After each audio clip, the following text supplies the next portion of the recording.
Oh, there's no lights. Oh! Oh, there's still time left.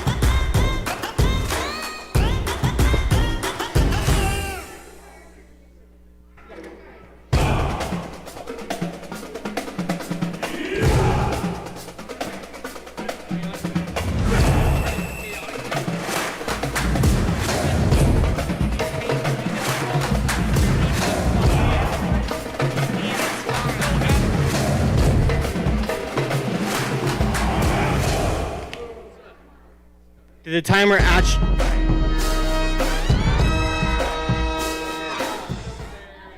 Is it actually done?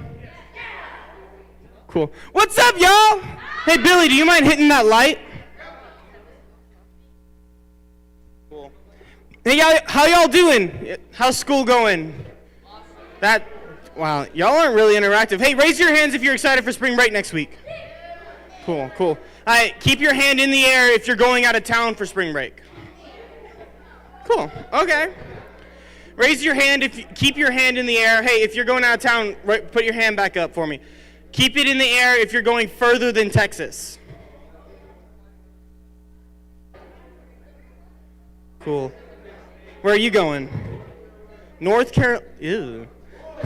Disha, where are you going? Oh, cool. Well, that's technically further. That's right. You're right. Cool. All right. Hey, if you're with me, say I'm with you. Okay, one more time because y'all are quiet. If you're with me, say I'm with you. All right, cool. Hey, so I got a couple announcements for y'all, and we're going to be doing things differently. So, first announcement for y'all is, how many of y'all have bought a youth hoodie? Cool. Why don't you dare say that?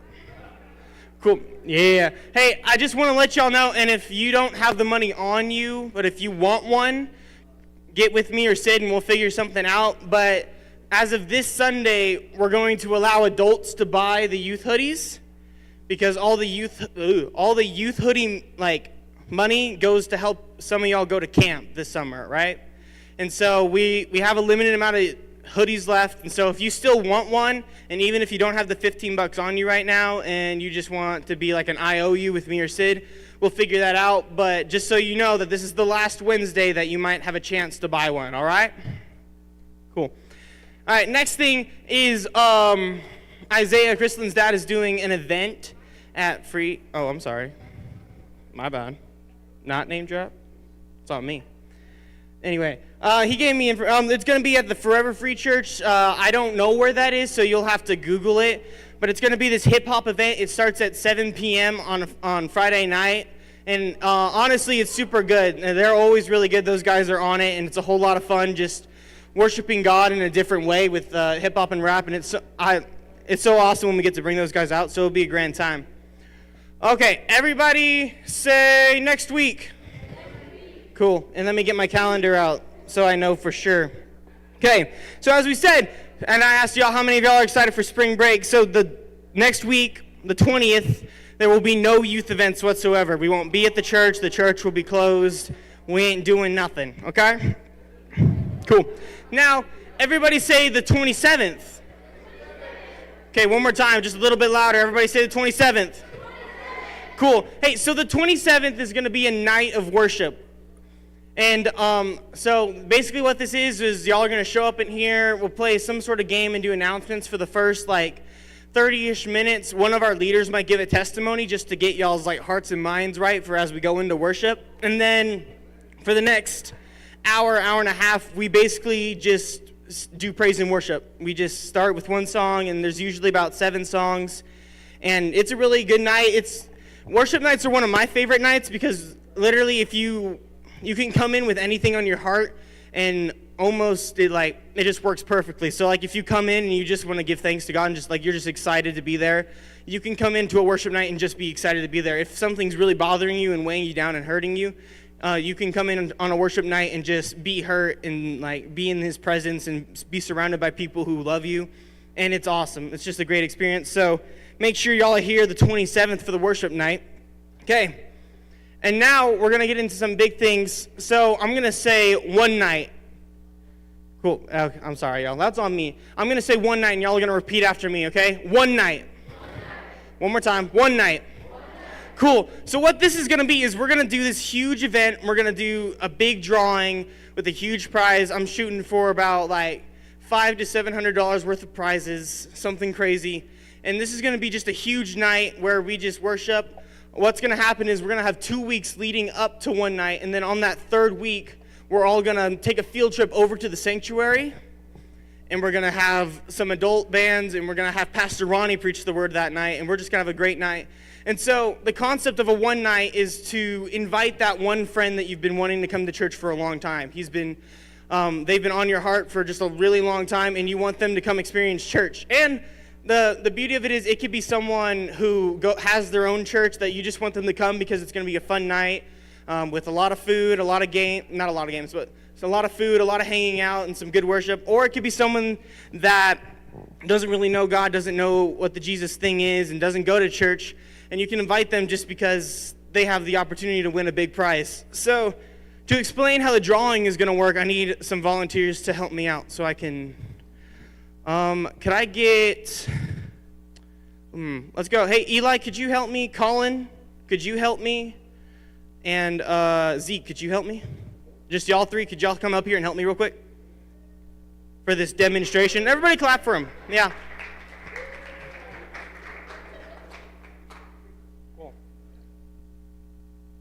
Oh, I spilled my water. Anyway, okay, so for April 3rd and April 10th is going to be drawing days. So all 3 Wednesdays, actually. So the 3rd, the 10th, and the 17th, you're going to be able to put your name in the drawing, right? There's a couple rules to that. So say Eli comes the 3rd, and say you bring one friend. Who's your one friend you're bringing? Colin? Wow, you just skipped right over him. Okay, so Eli and Colin, come over here. It's the first Wednesday of one night. Eli brings one friend, and so each of you get to put 2 names into the bucket, okay? One for you, one for him. Cool. Now go away. Okay. It's next Wednesday, okay? It's the second Wednesday of one night. You want to bring another friend. So now you bring Zeke and Colin, right? Everybody come over here. Come to me. Cool. You brought 3 friends. So now all 3 of you get to put 3 names into the drawing. Is this making sense? Yeah, the more friends, the more names you get in the drawing. Now here's the catch. Everybody go away. Wednesday ended. Church is over. Okay, cool. It's one night. It's the big event. We're all traveling over to the sanctuary. Pastor Ronnie's preaching. We're going to have a good time. But you don't bring Zeke this time. So you just only bring Colin. Zeke doesn't come. Cool. All right. It's one night. It's the third Wednesday of April, and you only brought one friend. So that night, you get 2 names in the drawing, right? Make sense? The rules are still the same? Cool. But the drawing comes, and I draw Zeke's name, and he's not there. So Zeke can't win, even though his name was in there 3 times. Does that make sense? So, yes, it's good to bring your friend for you, because you get your name. At this point, you have your name in there 5 times, right? Plus this one, so that's 7. But Colin or Zeke can't win if they don't show up for that last night. And so if you want them to have if you want your friends to have just as good of a chance to win the big prize, which the prizes will be worth about $500 to $700, they need to be coming all 3 weeks in a row, right? Or just the big one at the very end, right? Does that make sense to everybody, how the drawing is going to work? Cool. If you have questions, just come to me and I'll try to explain it better. But that's going to be the concept of one night. Y'all are good. Y'all are awesome. Everybody clap for them as they go back. Thanks, y'all. Cool. But that's going to be the concept of one night. Basically, you want to do your best to invite that one friend that God laid on your heart so they can encounter God for the first time, or for just to encounter God in general, right? Cool. All right. Y'all ready to get started? Like for reals? Okay. If you're with me, say I'm with you. Okay. So I didn't know I was doing this, but how many of you know about this little tournament thing called March Madness? Okay. Not that many people follow basketball. That's cool. It's a good thing we're kind of changing it up. So in years past, we did this series called March Madness, and we focused on like the sports aspect of it and the tournament aspect. And someone asked me before March rolled around if we were doing March Madness, and I was like, I don't think so. And so I just didn't like think about it or whatnot. And then how many of y'all were here last week? Okay. Does anybody feel comfortable yelling out what I made y'all do last week? I made y'all put your phones on the windowsill, right? Okay. Cool. So that's what we did last time. I made y'all give your phones up and put them on the thing. And so what I realized, because I'm going to make y'all do something weird again tonight, okay? And you all are going to be mad, but it's going to be okay. And I didn't realize this, but I'm actually making this theme of March Madness because I'm focusing on the madness part of making y'all do things that are just kind of awkward. And so if you don't like this March Madness theme, this is the last week you have to deal with it. And then nothing happens until March, okay? So just bear with me. It's going to suck.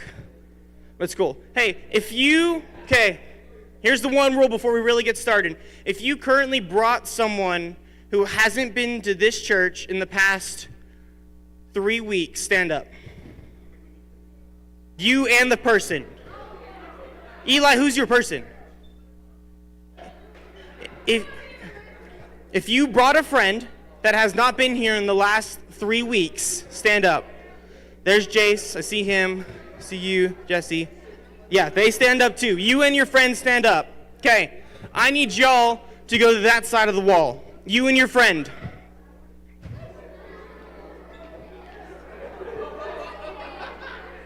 You could have stand up with me. You brought them too.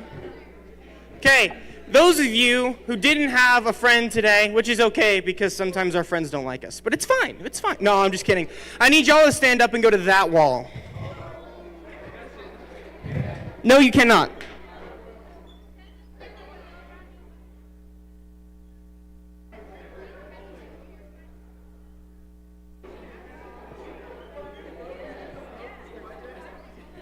Yes. Yeah. Hey, Jonathan, where are you at? Hey, Jonathan, I need you and your friend over there, bud. That's my bad. Cool. I see them. We're good. They're good. I see them. Hey, if you're with me, say I'm with you.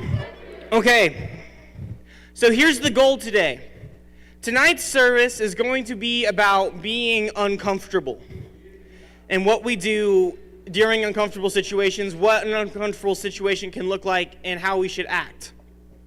And I thought the best way to make y'all uncomfortable was to playground pick where y'all sit tonight. So I need an adult leader at each row, just one at each row, to kind of like, don't pick what chair they go to, but just keep it organized. Just know what number you are. We got 8 rows, right? Correct me if I'm wrong. We got 8. 1, 2, 3. Thanks. Cool. 16? Don't even. Cool. So this is going to be rough, but y'all got to get with me because it's all about being uncomfortable, right? The goal is to get uncomfortable, so you just got to figure it out. Huh? Yes.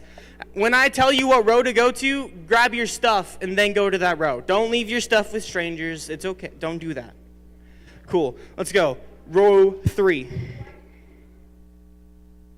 You follow her. You're good. This line's different because y'all have friends. Y'all are stuck with your new people. Because they're new people get to stay with the people that brought them. Cool. Roll 1. She said it. Don't matter where. They're roll 1, but they need to get their stuff. Y'all 3 are on 2. Row 2. Row 4. Oh, wow. Jesse out here reading my mind. Cool. This is why we didn't do worship at the beginning, because this is going to take a bit. Okay? Y'all just bear with me. It'll be fun. Let's do row 1. Cadence, that only just made me want to put y'all in row 1 more. Don't say really when I say something, or I'm just going to be more excited. Let's do 5. 4. We'll do y'all in 2. What? Okay. Here's where the leaders are going to get a little more strict, right? Hey, if you're with me, say I'm with you. Okay. The leaders are going to get a little more strict now because I might put y'all in a row with one of your close friends. But my leaders are going to make you uncomfortable by making you not sit with them, even if I accidentally put you in a row with your friend, okay? So listen to my leaders or they might trip you in the hall, okay? It just is what it is. Nope. Okay. Leaders, are y'all good? Can I send them your way? Oh yeah, hold up how many more you need. The back rows need some. Okay. Cool. We have 8 rows? Cool. All right, let's do 8, 6, 7.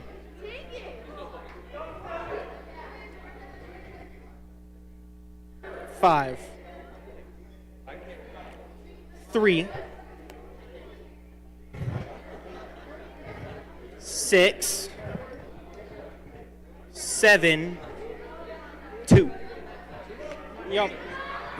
The one Wyatt's row. Okay, ready? Let's do.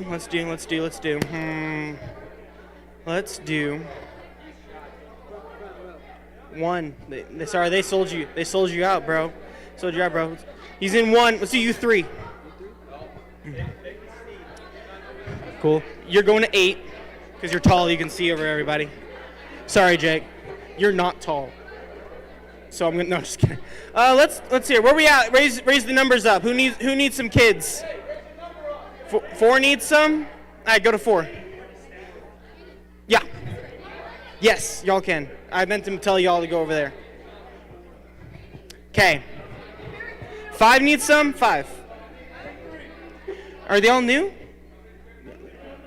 Let's see. You're in row 5, which is raise your hand. Row 5. I'm not counting. 1, 2, 3. That's Holly right there. Let's do 1.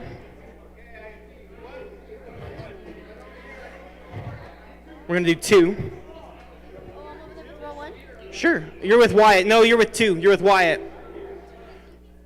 Let's do 6. 6. Raise your hand. There we go. 1, 2, 3. Let's do 4. 4. Rainey's 4. 5. 8. 7. 8. 2. Oh, wait, you're next. 3. 2 more? Okay, who's out? Okay. Let's do 8, 7, 6. Right? You could just ask them, they know. Row 6. We're gonna do 5. We're gonna figure it out. You're gonna get through it, I promise. Let's do 7. Who's 7? Who's 7? No, it's okay. We're gonna get through this. We're gonna make it. I promise. Let's do row 3. Row 4. Let's do 7. Judah, let's put you in 5. Charlie's in 7, Judah's in 5. Cool. Let's do, how many you need, Billy? 2? Wyatt, how many do you need? Bianca, how many do you need? Yeah, if you're down to 1 hand, put your hand in the air with how many you got. 2, 4, 3, need 6. Okay, let's make sure we get those front rows filled out. We're gonna go with row 4. Yep. We're gonna go row 1, Colin. Nope. Let's do row 3. 3. Oh, dang, they already filled it up. No, there's a chair right there in row 3, right? Is anyone sitting there, Bianca? There's a chair right there. You can know them, they just can't be close.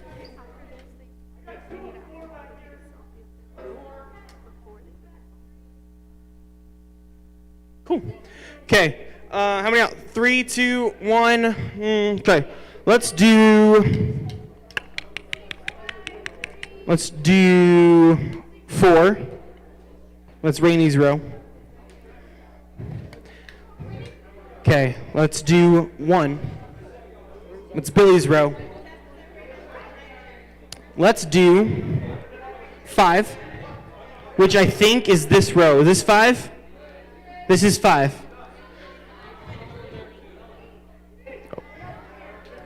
Hey, I'm gonna let them. Okay, how many we got? Cool. We need this row, which is 6. 1, 2, 3, 4, 5. Let's do 6.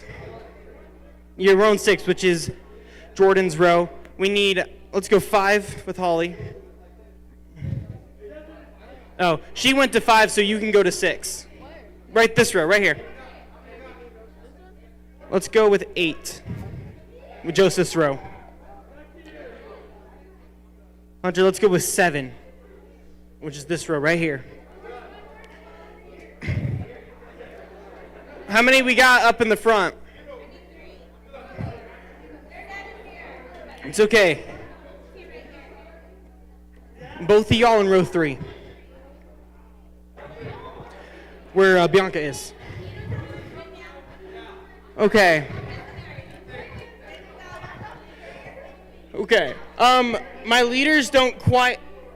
If you're a leader that is not in the first 4 rows, y'all are good. Thank y'all.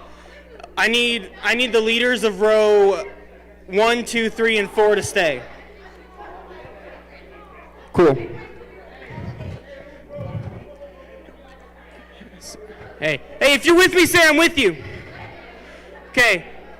So now we're going to do this even more because I don't want empty chairs in the fronter rows. Fronter is a word now, okay? Don't make fun of me. Fronter is a word. Row 1, do you have any empty chairs? Okay. Row 2, which is Wyatt, do you have any empty chairs? You have 2 empty chairs? Okay. From rows 8 forward, pick 2 people you want in row 2. Pick your 2. You got 10 seconds. 10, 9, 8, 7, 6, 5. Perfect. Cool. So row 2 is now full, right? Why are you full? Is your row full? Row 3, how many people are you missing? You have 1 empty chair? All right, 15 seconds. Take someone from the back row and put them in your row. 10, 9, 8, 7, 6, 5, 4, and good pick. Dang, bro. He's hurt by that. Hey, Rainey, how many empty chairs you got? Just 1? All right, you got it. Pick your 1. Wherever you want. 8 to 6.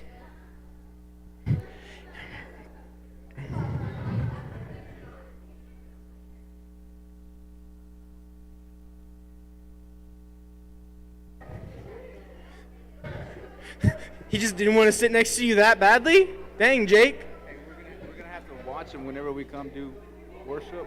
They're gonna probably try to. Which at that point it'll probably be okay. I'd say. Yeah. As they finish their road. Yeah. We're not waiting for that. Yep. Cool. Is row 1 through 4 filled? Okay, cool. Hey, if you're with me, say I'm with you. This will hopefully be the second and the last time. The last thing I'm going to ask y'all to do is I need a row selfie. So what we're going to do, so if you were in these chairs, take the selfie, okay? If you are in these chairs, it's okay, the youth will post them. If you're, take them out.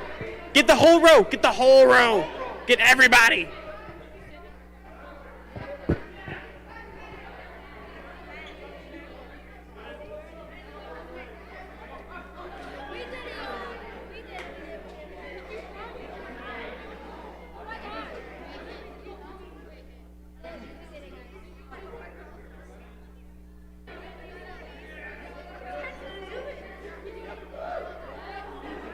You out here reading my mind.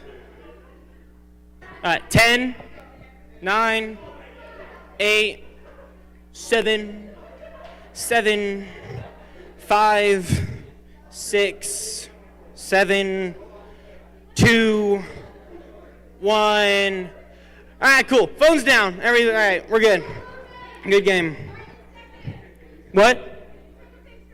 Okay, yay. So this is a new QR code. This is what there is 3. There's 3 back there. There's 1 at check-in, 1 on the door, and 1 on the back of the sound booth. You scan this QR code and upload your selfies, and then we get to use them on Instagram and whatnot, and we can send them to y'all. Yes, thank you. Yes. But this is for y'all. Hey, and this is permanent. This QR code is all over the room. If you ever take any pictures on a Wednesday night and you would like the opportunity for them to be posted or something like that, make sure you scan that QR code, and you can upload as many pictures as you want to it. Okay? Cool. All right. Hey, are y'all ready to get started for real? Cool. Okay. Cool. Hey. Yeah, this is going to be the last time, okay? I need this to be the loudest time. Cool. If you're with me, say I'm with you. Cool. All right, let's go. Billy's going to hit the front lights. Raise your hand right now if you hate me just a little bit. Like if you just have a slight distaste for me right now. Okay, that's okay. We're good. We'll get through this. This is 1 month. You'll never have to do it again. Okay, cool. So, and just before we get started, I have one more announcement for y'all that I forgot to make. So, in the spirit of taking y'all's phones last week, it did feel like yesterday. We have these baskets in the back, and they are not mandatory. Don't feel obligated to put your phone in there. If you don't want your phone in there, don't do it. But what you can do is you put your phone in one basket, and you trade it for a notepad and a pencil or a fidget toy. You can have the fidget toy, but it costs a cell phone. This will be starting next week because I didn't buy enough fidget toys. Because raise your hand if you would do that right now. Yeah, I definitely didn't buy enough fidgets. That's on me. I only thought like 3 of y'all would do it. That's my bad. That's my bad. So next week I'll make sure there's double the fidgets, double everything, and everybody will get to do it. But just so y'all know, it's going to be right next to the prayer bucket. You put your phone in there. There's notes too. You can do whatever you want. But it's 100% on y'all. Don't feel like you have to do that. They did start doing that. They did it anyway. I didn't think they would do it, but they are. So we're just going to wait it out. Cool. Yeah, run up there. See if they got any left. Do you want one? Oh, high five. Yeah. Oh. Woo! No, if you don't have a phone, you can't put your phone in there. No, you can't share your can. $2? That's actually more than the fidgets cost. Cool. How are y'all? Y'all good? Cool. Waiting on them to finish. That's cool. Hey y'all, they don't have how do y'all have this many fidgets and stuff? Where did they go? What is happening? I did not buy that many things.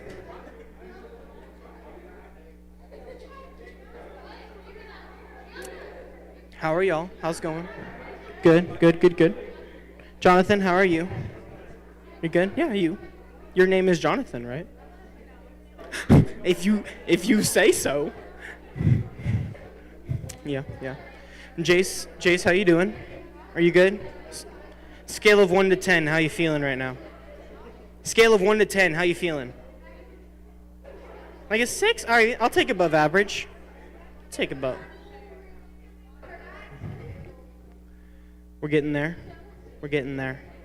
Figure this out. You know, I knew there was a reason I felt at the beginning of this that we should do worship at the end, and now it's showing. It's showing why I felt like we should do it at the end. Cool. Yeah, we're all making conversation. Let's not. You're wrong. I would hope so. I don't know if they have any left. Did you put your phone in there? Go. Hey, Bianca, do you have any notepads left or anything? You need doodle?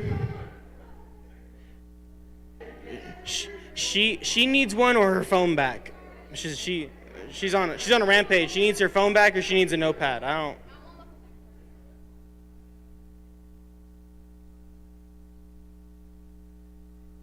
Oh, she doesn't have them. Katie's got them. I know. This is my bad. I honestly didn't think that many of y'all would trade them. That's on me. I did that. That's my mistake. And I own that. It's my bad. There's a lot of text on here.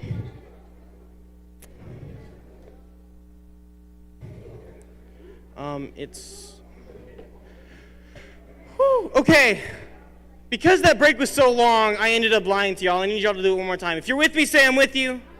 All right, cool. Hey, so we're going to get started tonight. So as I said before, I made y'all sit in random spots. The goal of tonight is we're going to talk about being uncomfortable, what that looks like. And just to make y'all laugh and whatnot, I entitled this sermon. How many of y'all are Avatar: The Last Airbender fans?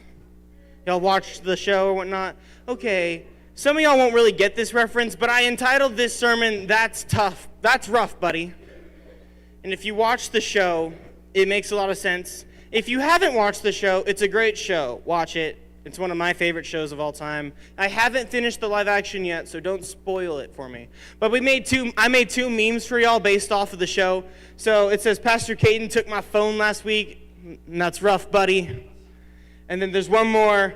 Pastor Kaden isn't letting me sit with my friends. That's rough, buddy. It's true. Some of y'all got to. That's on me. Anyway. All right, we're going to dive right into this. We're going to be following the story of Shadrach, Meshach, and Abednego, y'all, and we're just going to get right into it, okay? So with verse 1, Daniel chapter 3, verse 1. So King Nebuchadnezzar made a gold statue 90 feet tall and 9 feet wide and set it up on the plain of Dura in the province of Babylon. Then he sent messages to the high officers, officials, governors, advisors, treasurers, judges, magistrates, and all the provincial officials, sorry y'all, to come to the dedication of the statue he had set up. So all these officials came and stood before the statue King Nebuchadnezzar, however you feel like pronouncing it, had set up. Then a herald shouted out, people of all races and nations. Sorry y'all. Memory verse messed up. I was on fire. Came, stood up. People of all races and nations and languages, listen to the king's command. When you hear the sound of the horn, flute, zither, lyre, harp, and pipes, and other musical instruments, bow to the ground to worship King Nebuchadnezzar's gold statue. Anyone who refuses to obey will immediately be thrown into a blazing furnace. So at the sound of the musical instruments, all the people, whatever their race or nation or language, bowed to the ground and worshiped the gold statue that King Nebuchadnezzar had set up. So that was verse 1 through 7, right? And so point one for y'all as we get into this conversation of being uncomfortable is, what in your life is making you uncomfortable, and why is it making you uncomfortable? So it comes to that, and I started with that first verse because I feel like we all have statues and people in our lives, right? And so there's these things. Sometimes it could be a statue that's causing us to be uncomfortable and we don't know why. These things could be like our Xbox controllers, the PlayStation.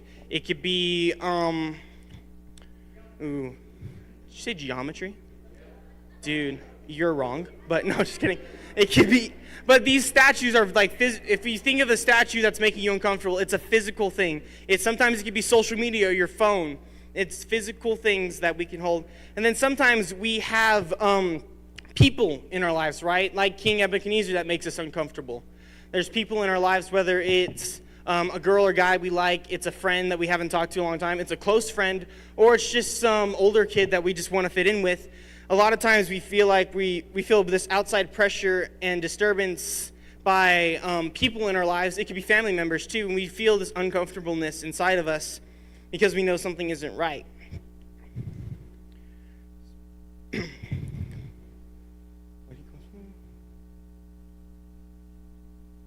And on top of that, and I wanted to preface it, so we're following Shadrach, Meshach, and Abednego, and a lot of times there's there's two sides to being uncomfortable, right? Because we were talking about how what's making you uncomfortable and why it's making you uncomfortable.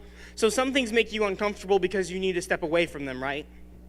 Sometimes you're put in situations that aren't good for you. God doesn't want you to be there, and so you need to step away. That's the reason. And that's kind of, I like this story, and that's why we're going to do all of Daniel chapter 3, because I like how it kind of explains both when you need to step away and when you need to step in. Because there's some situations, right, where God makes us uncomfortable because we need to take action.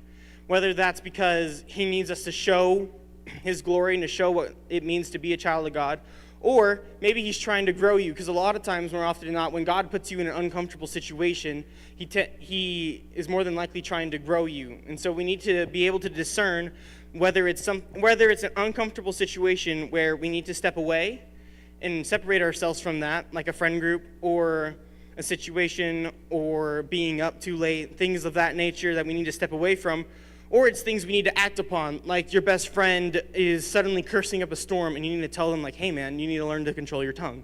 Or maybe your best friend is spending way too much time with his girlfriend and doing things, or a boyfriend, and they're doing things that you know they shouldn't be doing, and you need to step in and be like, hey, this isn't what you stand for. So there's situations, and we have to be able to discern whether or not we need to step away or step into.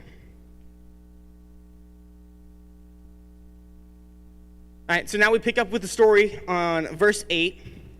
But some of the astrologers went to the king and informed on the Jews. They said to King Nebuchadnezzar, long live the king. You issued a decree requiring all the people to bow down and worship the gold statue when they hear the sound of the horn, the flute, zither, lyre, harp, pipes, and other musical instruments.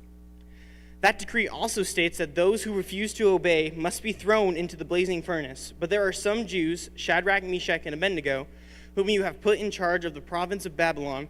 They pay no attention to you, your majesty. They refuse to serve your gods and do not worship the gold statue you have set up. Then Nebuchadnezzar flew into a rage and ordered that Shadrach, Meshach, and Abednego be brought before him. When they were brought in, Nebuchadnezzar said to them, is it true, Shadrach, Meshach, and Abednego, that you refuse to serve my gods or to worship the gold statue I have set up? I will give you one more chance to bow down and worship the statue I have made. When you hear the sound of the musical instruments, but if you refuse, you will be thrown immediately into the blazing furnace. And then what God will be able to rescue you from my power. So point 2, as we go into this, we just talked about being able to discern whether we need to step out or step into something, and we need to understand what situation we're in that's making us uncomfortable. The next point I have for y'all is being uncomfortable can be scary and rough, and there comes a time when you have to act, right? And I just talked about this, how I love the story for this illustration of being uncomfortable, because at the beginning, when King Nebuchadnezzar, I really should have picked better names for this. I should have just made my own, y'all. But anyway, when the king made them bow to the statue or whatnot, it was in that moment that the three men decided and felt like God was telling them that this was an uncomfortable situation, so we needed to step out of it. We needed to not partake. We don't need to bow and worship this gold statue. And then the person came, King Nebuchadnezzar came and called them out. The person of authority and power, and just had a lot of, and I'm sure that's scary, right? How often not when your parents yell from the other room, you automatically know you're in trouble, right?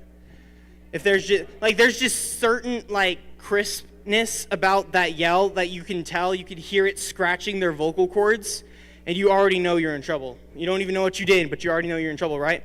It was kind of like this, and they were called they were called forth by the king, and the king challenged them and asked them, is it true that you're not bowing to the statue? Why are you not doing this? If you don't do this right now, there's going to be punishment. You're going to be thrown into the furnace.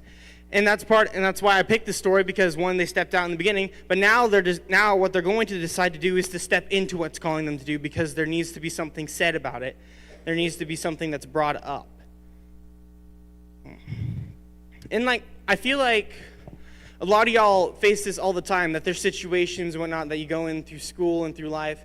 Maybe you have that distant family member that you're not very close to, or you just recently got in contact with, And you know every time you're around them or contacted by them that this is something that is giving you this like nasty irk inside your stomach or your chest, or you just know something's wrong. And so you have this feeling, and through prayer and through understanding, you just know that you need to step away from them.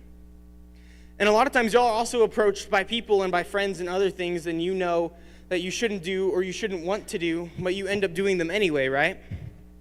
And because sometimes it's because of peer pressure, right? Sometimes like you know you're uncomfortable and you don't really want to do it, but this person's kind of yelling at you, so you just do it anyway. Like the person's kind of making fun of you at this point, so you're like, I just need them to go away, so I'm just going to do it. But honestly, and there's sometimes, and I know because I was a high schooler once. I know, I'm only 21, so it's not really as hard to believe as like, if Billy said he was a high schooler once. No, I'm just kidding. I love you, Billy. I'm sorry. But it's just one of those things where it's like I've seen it firsthand that sometimes people come up to us that we know we shouldn't be doing, and we get these uncomfortable feelings, right? And this specific situation came to my mind. How many of you, that boy you really like or that girl you really like comes up to you and starts talking to you? They start telling you things they want to do and stuff that they want to happen, and you're a high schooler, right? You're a middle schooler. You kind of want to explore those things, but you're feeling this kind of irk, nasty feeling. And the thing that happens is we have to discern when we need to step away from things like that, right? Because more often than not, sometimes we'll be approached with things that we actually want to do. Maybe your friend asks you to go to the party for the weekend, and you know you shouldn't go to that party for the weekend, but you got a little case of the FOMO, right? And so you end up going to that party anyway. It's one of those things that we have to learn and be able to discern when something is uncomfortable.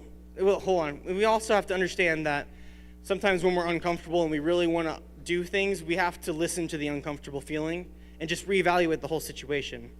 And honestly, if a friend ever approaches you with a situation like that you're not really feeling great about, but they really are pressuring you to do it, and they don't give you the time to step back and really try to understand the situation full, that's probably not a true friend that's looking out for your best interests, right? And this happened to me once, and his brother is here, but I was going to be like, neither one of them are here, so I can say it, But there was this one time I was up real late with my friends, my old friend group back when I was a sophomore-ish, maybe early junior, and we were hanging out. My friend was an ag guy, and we were doing things, and those ag people, if you're an ag person, you tend to, not if you are, but some ag people tend to be a little fun. They have a good time, and so we're in my friend's barn and whatnot, and we're just playing some cards, and he walks up to the fridge and he pulls out some shots, and everybody else takes some shots, and I'm just sitting there, and there was one of those things where they all knew I was a Christian, and they all knew who I was, so I wasn't even offered one. They didn't ask me if I wanted one. They just did it. They asked everybody else but me because they knew what I would say. But they did it anyway, and I felt real uncomfortable, but I decided to stay anyway because back when I was a sophomore and into my early adult years while me and Sid were dating and getting married, I did have FOMO, and I really wanted to be a people pleaser. I didn't like when people were angry with me, so I just went along with things.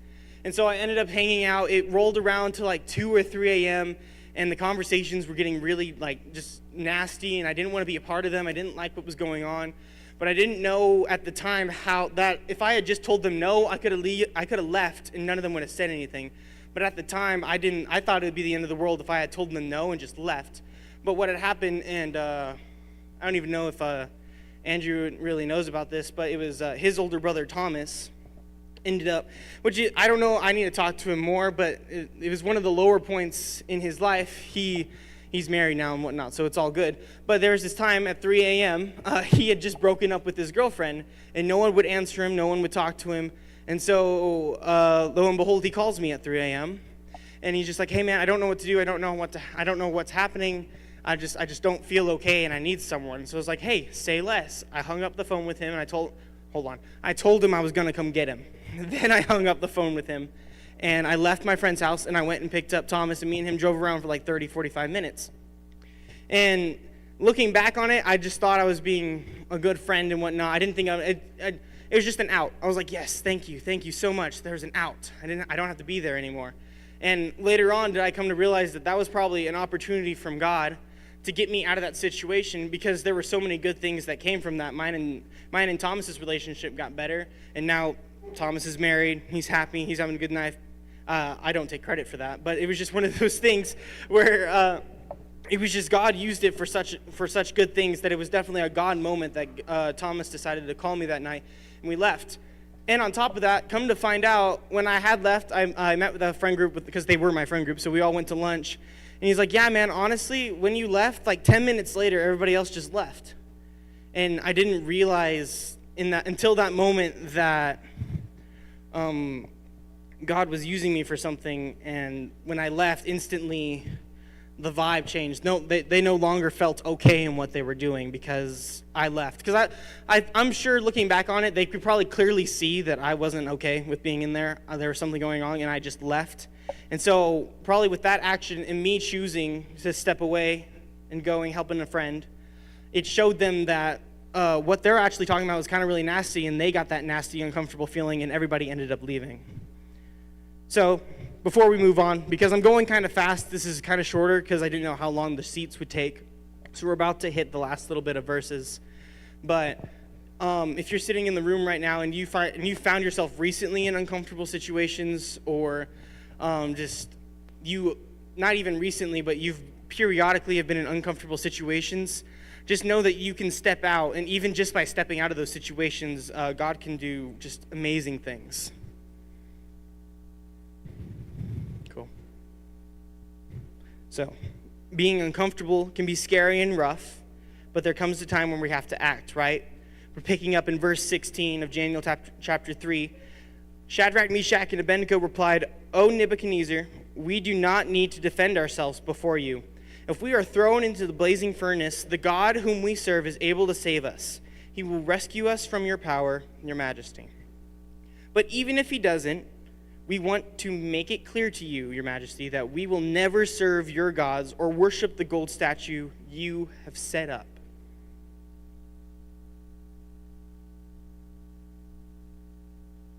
Okay, Pastor Oster's going to come up and do some strummy strum, and then we're going to worship at the very end of this. But this is the last point I have for y'all. So we just talked about how to King Nebuchadnezzar's face, Shadrach, Meshach, and Abednego, all of them, I lied. I have 2 points left. I'm sorry, y'all. But to his face, right, this king, the ruler of the land, the guy who also promoted them and gave them providence over their little part of Babylon, right, called them up, called them out, and told them they wanted to do something. And they told him to his face that, no, our God is the one true God, and we will never bow down to your gold statue. We'll never bow down to your gods, right? And so that builds off of our last point, right, that it comes a point where we have to act. And then the third point for y'all is when we're uncomfortable and hurting or upset, we have to hold on to the victory, right? Because the flames are only going to get hotter as we push for what God wants. Whenever we're in bad situations, no matter what's going on, no matter who's hurting, no matter how you're hurting, no matter if you're upset, we have to hold on to the victories of what's to come, to our past victories that God has brought us through, right? Because the moment you decide to act and step into what God's telling you to do, the moment you decide to act on that uncomfortable feeling, the furnace is only going to get hotter. Picking up, Nebuchadnezzar was so furious with Shadrach, Meshach, and Abednego that his face became distorted with rage. He commanded that the furnace be heated 7 times hotter than usual. Then he ordered some of the strongest men of his army to bind Shadrach, Meshach, and Abednego and throw them into the blazing furnace. So they tied them up and threw them into the furnace, fully dressed in their pants, turbans, robes, and other garments. And because the king, in his anger, had demanded such a hot fire in the furnace, the flames killed the soldiers instantly. They threw the 3 men in, so Shadrach, Meshach, and Abednego, securely tied, fell into the roaring flames.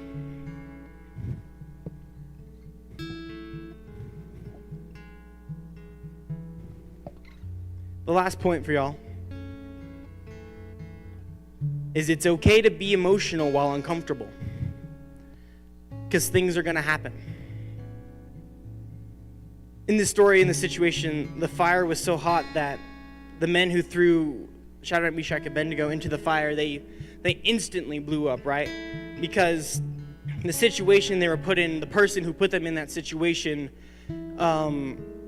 became so angry in the sense, and it happens all the time in our lives, where if we choose to follow that uncomfortable feeling, whether stepping out or stepping in, whether it's learning something new or showing that who God truly is and telling someone off, the flames get instantly hotter and things happen. Just like the soldiers burned up to instantly as they tossed the three into the fire. A lot of times you might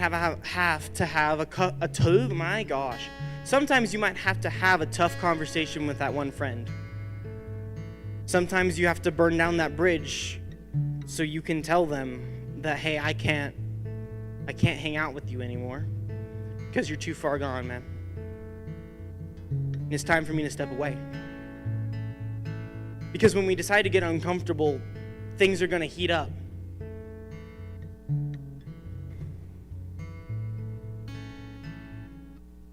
Things will happen, and it's okay to feel things. You might have to burn a bridge. You might have to feel left out. You might have to have a hard conversation. And feeling left out is hard on its own, right? That how I said earlier in my story that I had FOMO, so I didn't leave.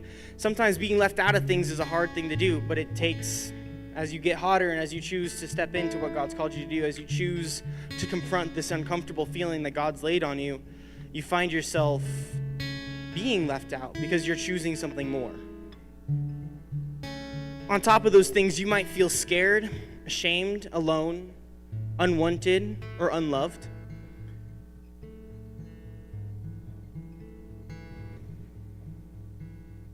Everybody bow your head and close your eyes. Billy's going to hit the lights. I know we're moving fast, and that's okay.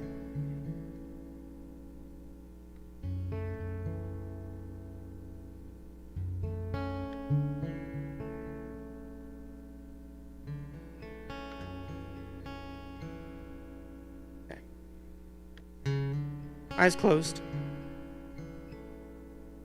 We're all sitting next to people that we're not entirely close with. Just be thinking to yourself, just alone, just you and your thoughts. We're going to go back to point one. What in your life is making you uncomfortable?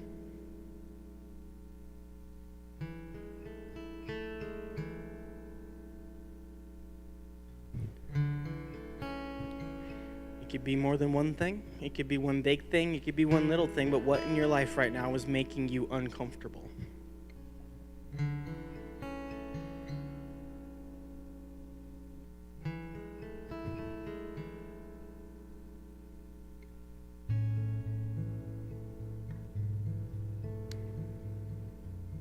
Worship team's going to come up too. On top of what in your life is making you uncomfortable, now think about why it's making you uncomfortable. Once you've identified what's making you uncomfortable in your life, ask yourself, ask God, why is it making me uncomfortable?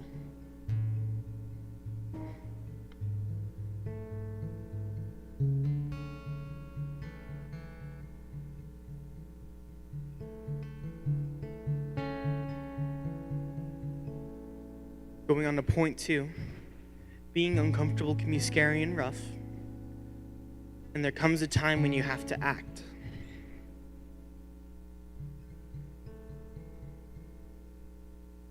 Thinking about why it made you uncomfortable, no one looking around, just you and God, just you and your thoughts. With this uncomfortable feeling, are you feeling like it's something you need to step away from? Or is this something that God is wanting you to step into? And this can be a big calling as well. There, more often than not, and a lot of times, there comes when we're asked and we're called into something. God calls us to do something that's bigger than any of us could ever imagine. And that's an uncomfortable feeling. It's overwhelming. But sometimes we're uncomfortable because God wants us to step into that new thing.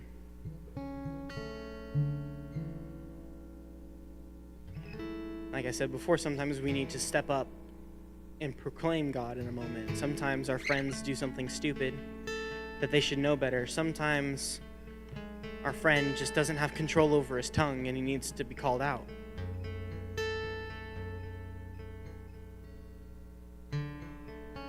And in that moment, maybe he's not calling you, maybe he's not growing you in that moment, but he's telling you to step in so you can proclaim his name.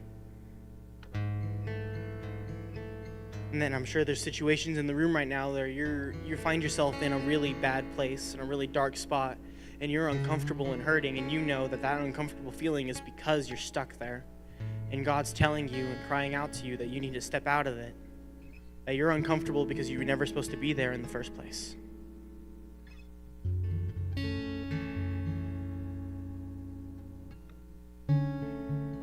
Point 3 was when we're uncomfortable, hurting, or upset, we have to hold on to the victory. Everybody's still thinking to themselves. Everybody's still focusing up, deciding, trying to discern whether or not God's calling you to step into a situation, or calling you to step away from a situation. Once you make that decision, once you know what He's trying to tell you to do, we have to remember all the victories that have come in our life, and we have to hold on to what possibly God has in this situation. Because like we saw when Nebuchadnezzar threw Shadrach, Meshach, and Abednego into the fire, and those 3 soldiers burned up to a crisp, that when we finally step into what God's telling us to do, when we finally act on that uncomfortable feeling inside of us, the flames are going to start getting hotter, and we have to make sure we hold on to what God can do through this.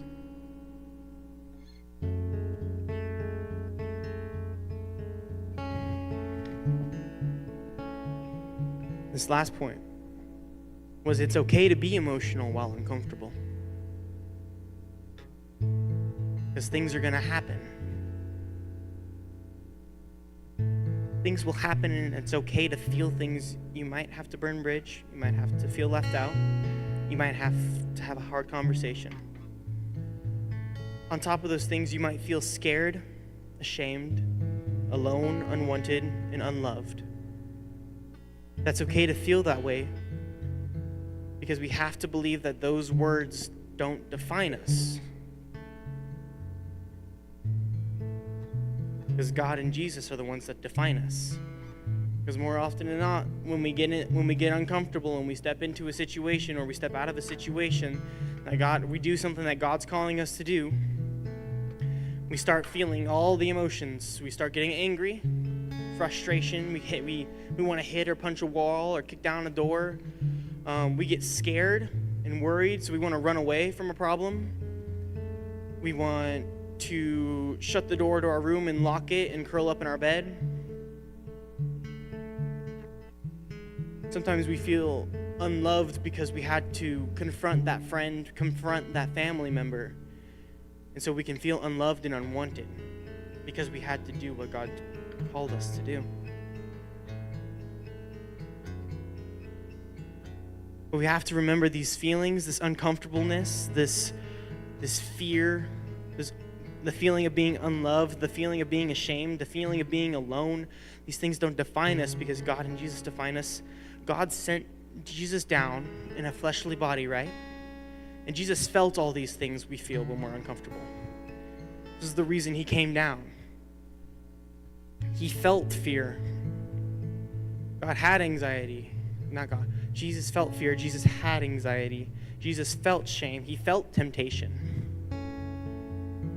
But ultimately, the things didn't define Him because God called Him His Son.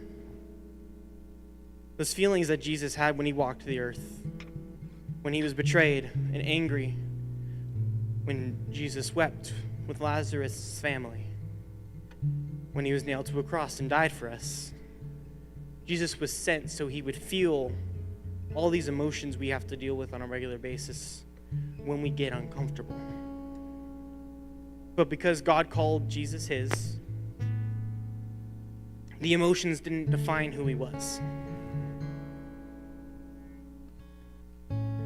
Jesus died so that we all can forever be in connection with God, so that we too don't have to be defined by labels. We don't have to be defined by the labels of our emotions, but we can overcome them for the miracle ahead. If you're going through something and you're feeling down or upset or angry or alone or unloved, and you don't know what to do, remember that it's okay, because the victory's on the other side. And the breakthrough is coming. And we have to remember to hold firm that the emotions don't define who you are, because God's already defined you. The chapter ends with, "But suddenly Nebuchadnezzar jumped up in amazement and exclaimed to his advisors, 'Didn't we tie up 3 men and throw them into the furnace?' 'Yes, your majesty, we certainly did.' They replied, 'Look,' Nebuchadnezzar shouted, 'I see 4 men unbound walking around in the fire unharmed. And the 4th looks like a god.' Then Nebuchadnezzar came as close as he could to the door of the flaming furnace and shouted, 'Shadrach, Meshach, and Abednego, servants of the Most High God, come out, come here.' So Shadrach, Meshach, and Abednego stepped out of the fire. Then the high officers, officials, governors, and advisors crowded around them and saw that the fire had not touched them. Not a hair on their heads was singed, and their clothing was not scorched. They didn't even smell of smoke. Then Nebuchadnezzar said, 'Praise to the God of Shadrach, Meshach, and Abednego. He sent his angel to rescue his servants who trusted in him. They defied the king's command and were willing to die rather than serve or worship any god except their own God. Therefore, I make this decree. If any people, whatever their race or nation or language, speak a word against the God of Shadrach, Meshach, and Abednego, they will be torn limb from limb, and their houses will be turned into heaps of rubble. There is no other God who can rescue like this.' Then the king prompted Shadrach, Meshach, and Abednego to an even higher position in the province of Babylon."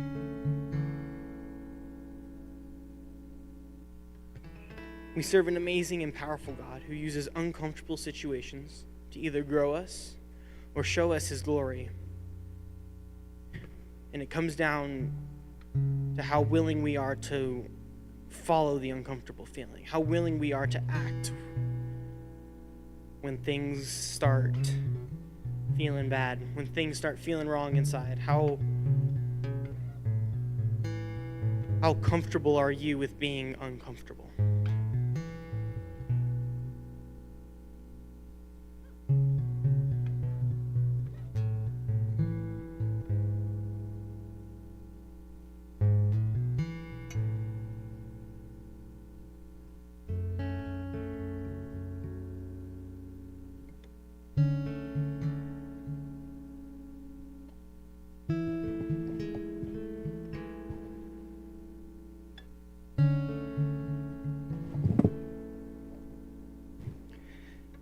How comfortable are we with being uncomfortable?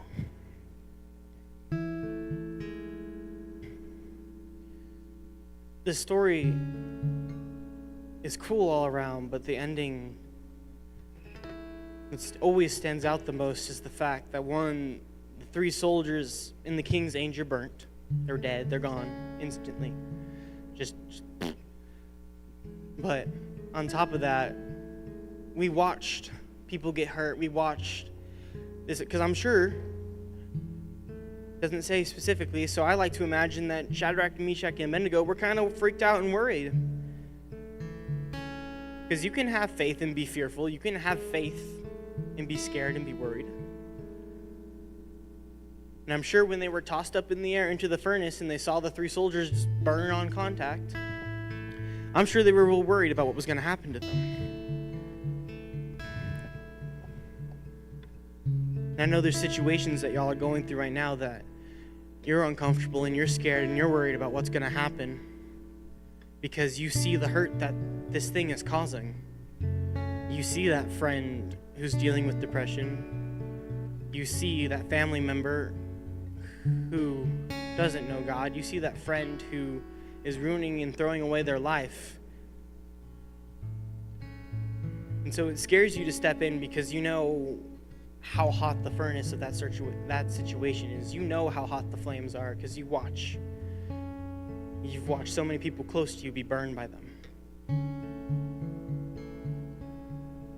And sure, yeah, we're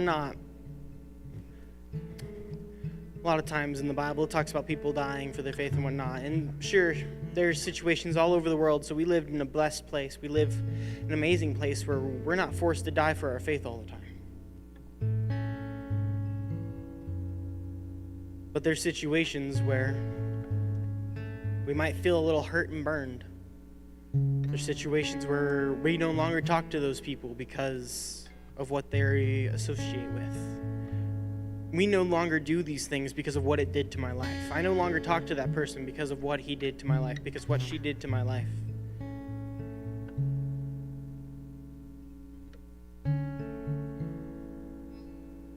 And God's with us every step of the way, whether you decide to act or not.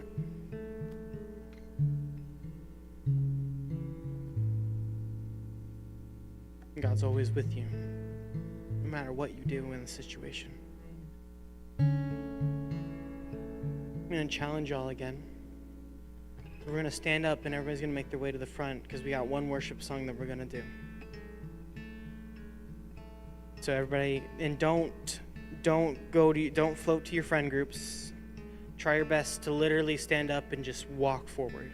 If you're in the front row, fight to the front row of the stage. I want you to fight the urge to find your friends right now as we all make our way to the front, okay? So go ahead, come up here.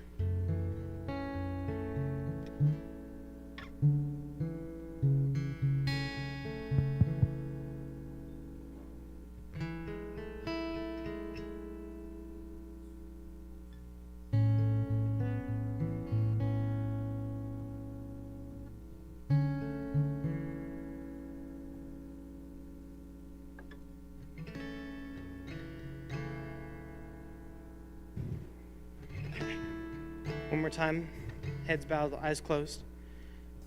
We're going to worship this song. We're going to do this song. And once we get into it, however you worship, feel free to worship that way. If you are a jumper, go ahead and jump. If you need to have a group hug with some strangers around you, have a group hug with some strangers around you, because we're all family. However you feel like worship in this moment. But right now, as we get into the song, every head bowed, every eye closed. One more time as we step into it. What's making you uncomfortable? Why is it making you uncomfortable? How should I act? When I act, I'm going to believe that God's got me every step of the way.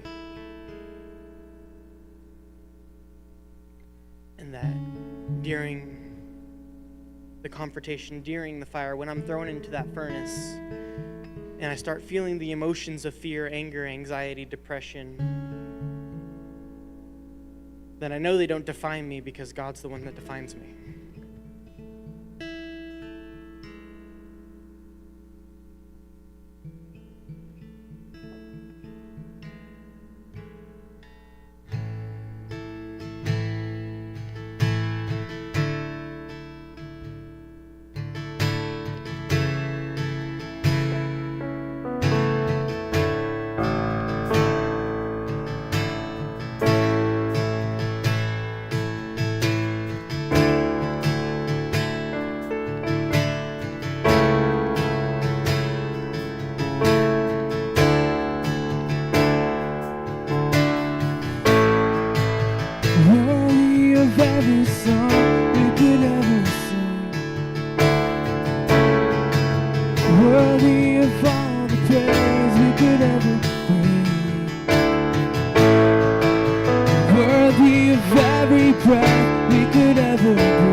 There is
sound great. Come on, sing it. And show me everything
Lord, that's our cry tonight, Lord Jesus.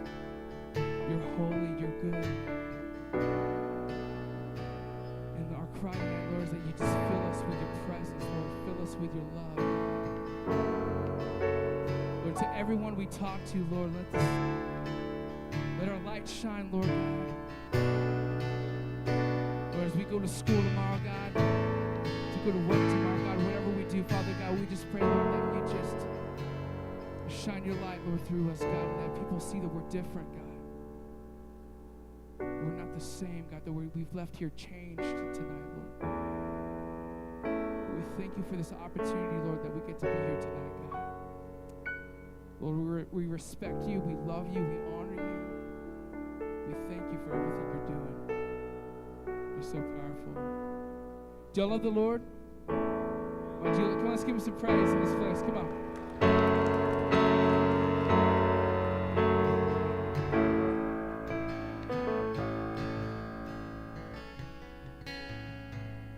Hey, we love y'all. Y'all are all. Hey, first thing. Thank you. I appreciate that. Okay. If you felt something, whether it was a situation you need to step away from, whether it's a situation that you feel called to step into, make sure you're praying with someone, either a really close godly friend that's close to you. We have so many high schoolers and upper high schoolers in our leadership program. That find one of them, or don't leave without talking to one of our adults back there. Hey, if you're in the room also, but you just don't, you want prayer for what's going on in your life right now, but you don't feel comfortable quite yet sharing it with a student leader or sharing it with one of our adult leaders, right in that back corner is that prayer box. There's pens and papers there. You don't have to put your name on it, but you can. You fill it out. You drop it into the bucket, and us leaders will pray for you. But make sure that whatever's going on in your life, whatever that uncomfortable feeling was, that you're not fighting it alone, because this walk of Christ was never meant to be alone. Love y'all so much. Y'all are awesome. Remember, no church, no spring, yes, spring break. There's definitely spring break. No church on spring break.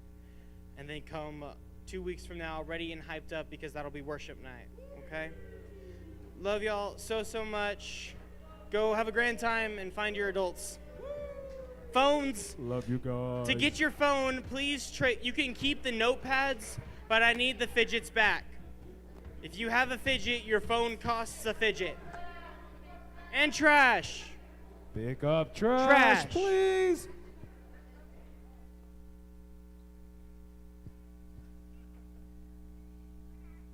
I take you down.